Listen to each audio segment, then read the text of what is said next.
Now that the Necessary Evil storyline is over in the Power Rangers comics from Boom Studios, it's also the end of a short story that was running in parallel.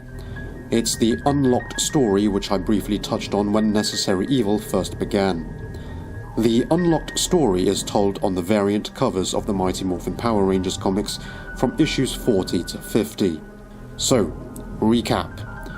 After Shattered Grid and Beyond the Grid, the emissaries set out to inspect all of reality after the universe was restored. It's a matter of making sure that the time-space continuum flowed as before. Remember, at the end of the Shattered Grid finale, it was revealed that not everything will go back to the way things were before. That's how people became empowered by the Morphin Grid after all in Necessary Evil. We know what happened to the Blue Emissary. He recruited the Omega Rangers and Kia ultimately killed him. But the other emissaries had their own missions too. They travel across time. So they're not just inspecting around the Mighty Morphin era, they go forwards as well, like here in the Zeo era.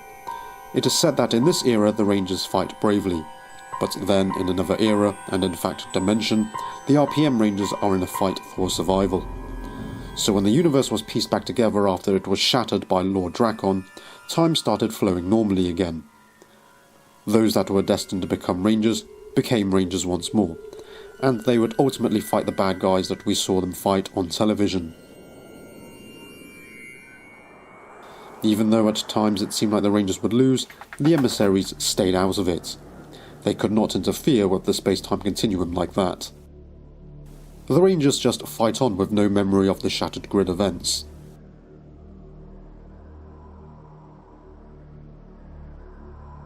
Finally, we arrive at the world Drakon created out of anger, resentment, and vanity. After Drakon's defeat, it became a prison, and the Red Emissary wanted it to remain that way. The emissary knows Tommy is out there. Eventually, the emissary comes across what looks like the heart of the Master, something we saw in Shattered Grid as well as Beyond the Grid. Finally, the story ends with a new threat appearing and destroying the Red Emissary. So, what does this mean exactly? Could this new threat be the main evil of the upcoming comics? Is this one of many beings that Lord Drakon, or whoever it was, at the end of issue number 50 was referring to when he said, "They're coming"? I look forward to finding out. And I must give praise for this form of storytelling in the variant covers. It pieces together to form a nice bonus short story to run parallel with Necessary Evil.